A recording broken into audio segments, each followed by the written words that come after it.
அண்மைச் செய்தி. சென்னை பெசன்ட் நகரில் சாலையோர நடைபாதை அருகே மதுபோதையில் படுத்திருந்த இளைஞர் கார் ஏறி இறங்கியதில் உயிரிழந்த சம்பவத்தில் ஆந்திர எம்பியின் மகள் பிணையில் விடுவிக்கப்பட்டிருப்பதாக அண்மை தகவல் கிடைத்திருக்கிறது. கைது செய்யப்பட்ட ஆந்திர எம்பியின் மகள் பீடா மாதுரி காவல் நிலைய பிணையில் விடுவிக்கப்பட்டிருக்கிறார். பீடா மாதுரி மீது விபத்தின் மூலம் மரணத்தை விளைவித்தல் என்ற பிரிவின் கீழ் போலீசார் வழக்கு பதிந்த நிலையில் அவர் தற்போது பிணையில் விடுவிக்கப்பட்டிருக்கிறார்.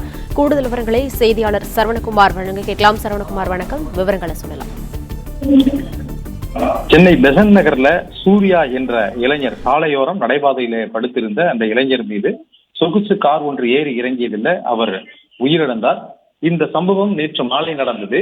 24 மணி நேரமாகியும் உரிய நடவடிக்கை எடுக்கவில்லை என்று அவருடைய உறவினர்கள் குற்றம் சாட்டியிருந்த நிலையில இந்த விபத்தை ஏற்படுத்தியவர் அங்கிருந்து விபத்தை ஏற்படுத்திவிட்டு தப்பிச் சென்றவர் ஆந்திர YSR காங்கிரசினுடைய ராஜ்யசபா எம்பி பீடா மஸ்தான் ராவினுடைய மகள் பீடா மாதுரி என்பது தெரிய வந்தது. அதன் அடிப்படையில் அவரை அடையாறு போக்குவரத்து புலனாய்வு பிரிவு போலீசார் செய்திருந்த நிலையில இந்த விபத்து தொடர்பாக அவர் மீது வழக்கு பதிவு செய்யப்பட்டதாகவும், அதாவது 304 பிரிவு 7 ஒரு விபத்தின் மூலமாக மரணத்தை ஏற்படுத்துவது என்ற அந்த சட்டப்பிரிவின் கீழே வழக்கு பதிவு செய்யப்பட்டதாகவும், ஆனால் அது பிணையில் வரக்கூடிய சட்டப்பிரிவு என்பதால் அவர் அதன்படி அவர் பிணையில் காவல் நிலைய பிணையில் விடுவிக்கப்பட்டதாகவும் காவல்துறை தரப்புல தெரிவிக்கப்பட்டிருக்கிறது.